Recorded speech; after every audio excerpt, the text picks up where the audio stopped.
Bashar thinks, or maybe the aliens in him are revealing to us that in 2027, great science will be in the sky.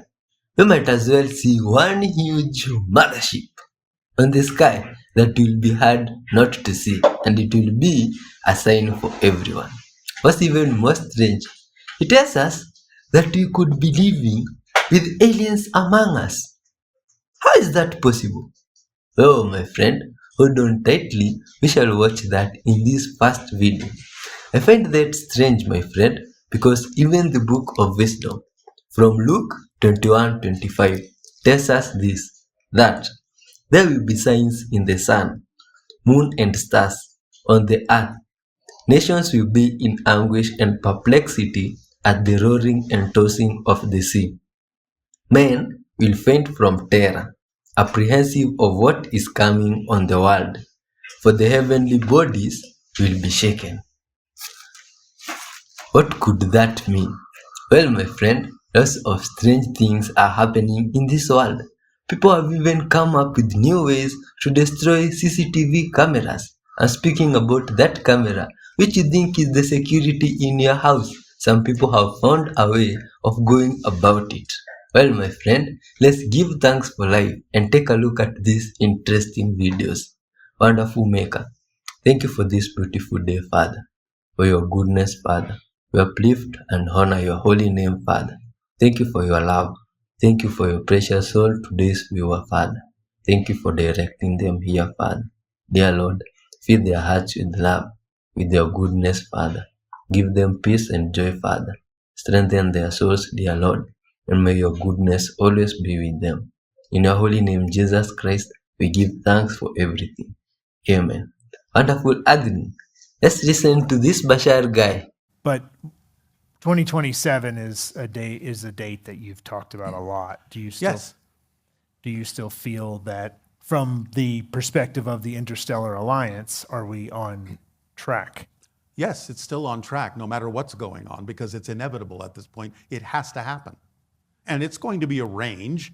I'm not saying that there is a particular day in 2027 when everything will happen. It will play out, but it has to start. You have to know for certain that it's starting in 2027. It has to be shown to you in no uncertain terms that we exist, that we are real, that this is an option for you to consider. You will be told who is among you that has been working with you behind the scenes. There are extraterrestrial hybrids that have been living and working among you for decades. You don't know who they are. They are not born on your planet. They are deposited on your planet. They're close enough to human that you can't necessarily immediately tell the difference. Sometimes you may come across them and you may get a feeling, there is something odd about that person, I don't know what it is. But then they telepathically say, now's not the time for you to know this, go on about your business. And you will suddenly find your attention drawn elsewhere. But at open contact, you will be told who they are. And you will start to be able to interact with them openly, physically. And then, in a succession of presentations, other extraterrestrials will be introduced to you. Most likely first the Pleiadians. This will be done officially. It'll be like what you call a press conference, a State of the Union, State of the World address, something along that line. But first, you will get clearer shots of our ships until you can no longer deny that that exists. And that will set the stage for the introduction. Yo, my friend, more mysteries lies in the sea. I'm talking about this. One of the only sources of steel in the world that remains uncontaminated by nuclear radiation. Yes, hello. What a perfect opportunity to talk about why they salvage steel from pre-1945 shipwrecks at the bottom of the ocean. On July 16th, 1945, the world fundamentally and molecularly changed forever with the first successful atomic bomb detonation. Since then, there's been 528 above-ground nuclear tests, which has the side effect of filling the atmosphere with radioactive particles. So the air we breathe has been just a bit more irradiated than normal ever since. And the other strange consequence is that most of the steel that we produce today is just ever so slightly radioactive. Most steel is made by blowing large quantities of air or pure oxygen into molten pig iron. This process removes impurities from the steel, making it stronger. Since the start of atmospheric nuclear tests, all air, even pure oxygen, has a certain amount of radioactive isotopes, which is how most new steel has been infused by radioactive particles from the air. Steel produced prior to 1945 doesn't have any radiation. It's called low background steel. At this point, you're probably wondering why this even matters, but low levels of radiation can be important in certain types of medical equipment, scientific research, and even rockets going to space, which is how we end up at the bottom of the ocean scavenging for non-radioactive steel from shipwrecks. Well, my friend, this is the CCTV video I'm talking about. Gauge intelligence by what someone finds funny. Studies show that intelligent people find both highbrow and lowbrow comedy entertaining, but mid-level intelligence people only find highbrow humor funny. Do not, under any circumstances, point a high-powered green laser at the flock cameras. What's that? Oh, people are pointing laser pointers at flock cameras, and the result of that is a little bit wild. Tell me more. Yeah, you won't believe this. People are pointing, laser pointers, green specifically colored laser pointers at flock cameras. And what is happening is it's disabling them or damaging them to the point where they're not working anymore, thus causing the company to have to spend a bunch of money to go in and replace them and are working on repairing the one that was damaged. But what's super interesting is a lot of people were reporting that they were super excited to know that they weren't working. And so I guess more and more people started to do this so that these cameras weren't working and monitoring every move that was going on in the city. So that's super interesting. I guess they just ordered these green laser pointers off of Amazon and figured this out. Okay. Oh, my friends, please, I beg you, don't try that at home. That's not something good. But in this world we're living in currently, we see lots of strange stuff. And if you fear a zombie apocalypse, well, my friend, there is more to fear, more to worry about. I'm talking about these flesh-eating bacteria that were found in some place here. Allegedly, this gives us another reason of why we should not enter the seas. Listen to this one, my friends. Well, as Europe swelters through the heat, there's a new threat casting a shadow over tourist plans. It's flesh-eating bacteria. Several beaches in Spain have already been closed as the alarm is raised across Europe's coastlines. Known as Vibrio, the flesh-eating bacterium typically lives in water where rivers meet the sea, and it thrives in the heat. There are a couple of ways you can come into contact with one of the Vibrio species: eating undercooked shellfish or swimming with an open wound in coastal waters. Common symptoms can include diarrhoea, vomiting, and a fever. And some species can devour flesh around the open wound, which may require amputation or can even result in death. The European Centre for Disease Prevention and Control has issued warnings in the past about the seasonal risk Vibrio poses, but now alarm bells are ringing as the climate gets hotter. And we're being told the Mediterranean is a preview of climate change as one of the fastest warming seas on the planet. A climate policy expert points out bacteria are not the story, they are the messengers. The story is a sea thrown off balance by heat and... As an adult, I can myself proudly say I don't know how to swim. And something deep inside me has always been telling me something like this might come to happen. Now this one even confirms my fears more of fearing to enter into the waters. My friend, there's lots of things in this world that are more than what they seem like on the surface. And even more strangely, these good vibes people, or are they really good vibes? These people behind the curtains, could have hidden or changed, twisted the history we hear. I'm talking about what brother here is telling us. Listen to this. This good vibes guy deserves a medal. He did a good speech. So if the data says, and it does, that white folks on average have 15 times the net worth of black folks, 13 times the net worth of Latino folk, right? We just assume, well, we must have worked harder. Is that right? That's interesting because actually black folks and brown folks have done some of the hardest work in this country ever since the country was founded. Were it not for the labor of African descended peoples, there would be no country at all. In fact, it was my family, white slave-owning family in the South that got black folks to do all the hard work because we were lazy asses and didn't want to work at all. White folks in the South on the plantation used to want to sit on the porch and drink mint juleps and have carriage rides rather than work, while black folks did all the real labor. And yet we decided that black folks are lazy, which I find fascinating. And then people write to me and say, well, these black people, they're just taking all the jobs. Okay, which is it, precious? Because it can't be both. People of color can't take all the jobs and be lazy. I don't ask much of racists, because I expect very little, but you cannot be lazy and take all the jobs. Are we at least clear on that? Like if you took all the jobs, you are like the opposite of lazy. If you are indeed lazy, you probably did not even take one job, let alone all of them. So I just need racists to get their damn story straight. That's all I ask. I just don't like moving targets. That's all, right? But if I don't tell my daughter the truth, she defaults to the position of the culture, and then she can't understand what the problem is. The same is true with policing. You can't understand the Black Lives Matter movement and the importance of it if you don't know the history and the relationship between law enforcement and black and brown peoples. If you understood that history, you wouldn't ask one question about why this movement is necessary and why it's righteous. If you knew that history, but you don't know it, and it's not your fault. You weren't supposed to know it, and nobody taught it to you, right? So you don't have to know that modern policing traces back to slave patrols. That black folks' first experience with law enforcement was having, you know who? Working class and poor white folks on horseback going around keeping black folks in line on behalf of the rich master that owned all the property.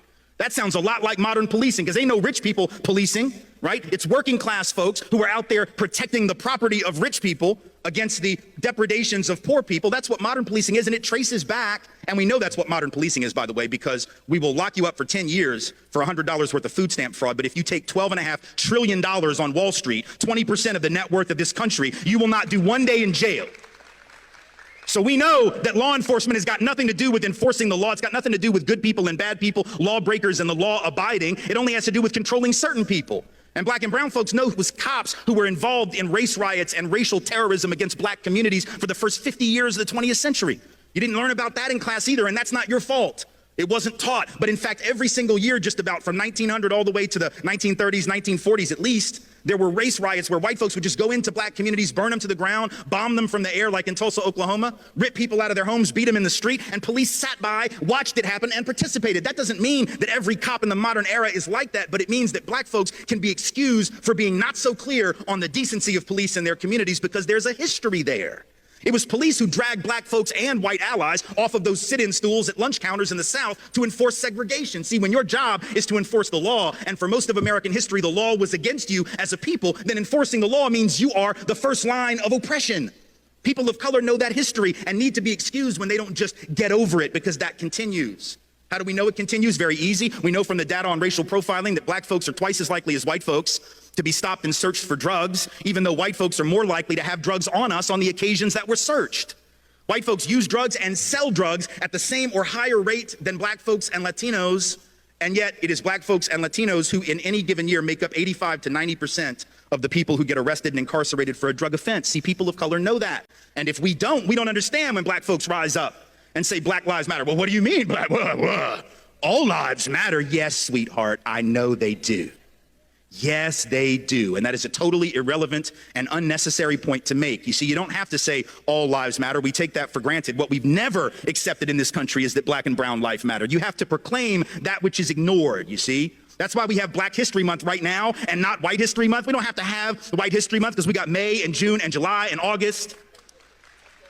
And every other month where we learn about white folks, we don't have to call it that. See how slick that is? That's how white supremacy operates. You don't have to call it White History Month. You just call it history, literature, and theater, and poetry, and art.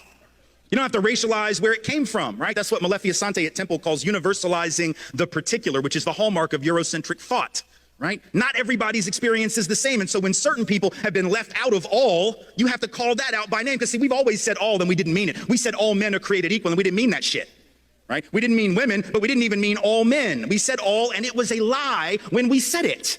right? And so in a sense, when you say Black Lives Matter, to respond with all lives matter would be like going in a time machine back to 1971. Y'all won't remember this, those who were students, those who were older will. Around 1970, 71, 72, the big phrase was black is beautiful, right? There was this desire to take back the beauty narrative from a beauty industry, fashion industry, glamour industry that had hijacked it and denigrated black physicality and beauty, right? So folks were saying black is beautiful to reclaim a sense of beauty for themselves. It'd be like getting in a time machine, going back to 1971, hearing somebody say black is beautiful and tapping them on the shoulder and going, but we're all beautiful in our own way. Yes, shut up, we know. Not the point. It'd be like going back to the early 80s when the HIV/AIDS crisis started. And it took several years for the president of the United States to even utter the word. Ronald Reagan didn't want to even utter the word, let alone cut loose with funding to deal with the problem until his buddy Rock Hudson died of it. And then all of a sudden he was willing to talk about it a little bit, right? So for the first several years, what'd you have? You had activists out in the street. You had ACT UP, Gay Men's Health Crisis, out in the street demanding research and funding for HIV/AIDS, right? And what they were saying, in effect, was people with AIDS lives matter. That wasn't the actual phrase, and we didn't have hashtags, but that was essentially what they were saying, right? People with AIDS lives matter, and we need to pay attention because right now we're not paying attention to that. And we don't seem to believe it as a society, so we need to start believing it. It would be like getting in a time machine, going back to 1983, 82, in the middle of an ACT UP event or a Gay Men's Health Crisis event and shutting down the protest by saying, yeah, but what about pancreatic cancer? People die of all kinds of things, right? Sort of not the point. You have to proclaim that which is ignored. And if we know the history, we understand that, right? Because if we know the history, we know that it is indeed black life, and I would suggest brown life, life of color generally, indigenous life, that is usually denigrated, demeaned, ignored. On a sexual level, it's trans lives that are demeaned, ignored, right? It's women as women. So sometimes you got to proclaim that which is not in the obvious frame of reference. There's nothing pernicious about it. It's not about saying black lives are worth more than other lives. It's about, damn it, these lives actually do matter. And even though the history says they don't, we're here to tell you that they do. And there's nothing wrong about that at all. But if you don't know the history, it might seem untoward. And I get it. And again, it's not your fault that you don't know the history, but it is our responsibility to learn it and then apply it to what we see. Same is true with immigration. This immigration drama that we have right now is only possible because we don't understand our own history. As a country, and particularly those of us of European descent, we have lied to ourselves about how we got here and for what reason. See, black folks know why they're here. Native peoples know why they're here and how they got here. A lot of Asian folk know, particularly if they're Chinese American, they know they got here because their ancestors were brought over to work on the railroads by the railroad barons who didn't care if thousands of them died laying track 19, 20 hours a day. But for those of us who are from Europe, we have this fiction that we've told, and we believe it, even though there's no truth to it. You know what the fiction is? It's two parts. Number one, we say things like, with regard to Mexicans coming over the border, with regard to immigrants coming over, but only that border. That's the only one we care about, right? The southern border. I find that interesting. We're not flipping out about Canada, right? We don't have any of the Minutemen or the anti-immigrant groups sitting off the coast of Nova Scotia with a gun and a scope trying to like pick off the sneaky Canadians that are trying to sneak in here for our superior healthcare system, which after all would be a pretty stupid thing to do. But in any event, we only care about that one border, forgetting for a minute that that border was created at the end of a war that was started on false pretense by this country, after which we jacked half of their country.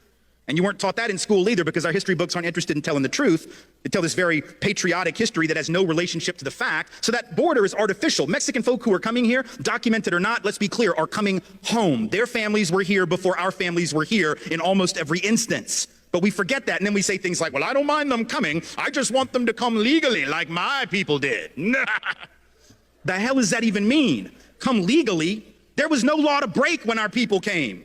The fact that we didn't break a law that didn't even exist, you don't get cookies for that. You don't get like a pat on the back and a gold star because your great, great, great whatever was law abiding when there was no law that he could have violated, even if he wanted to. But we've told this lie that we came for these upstanding principles. So we'll say things like, well, you know, our people came for liberty and freedom, democracy. These people are just coming for stuff.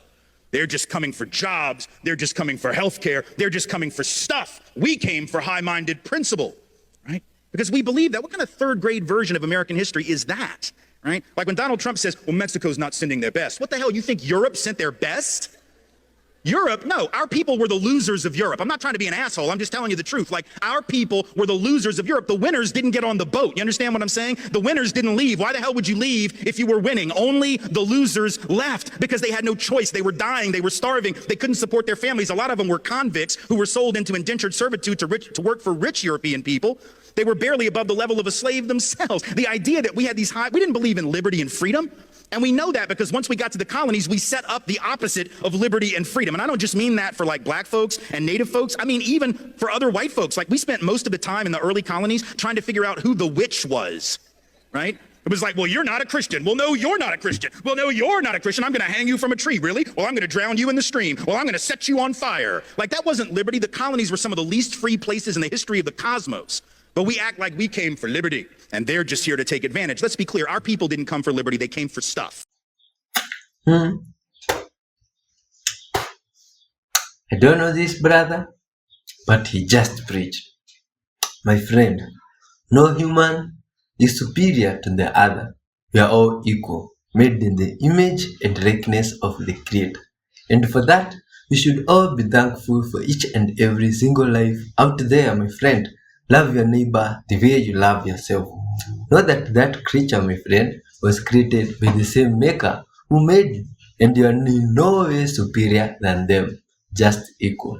Lots of love and respect to you for watching up to this point. You are a wonderful soul, my friend. I hope you hit that like button. Let me tell you what I think about the videos you just watched today.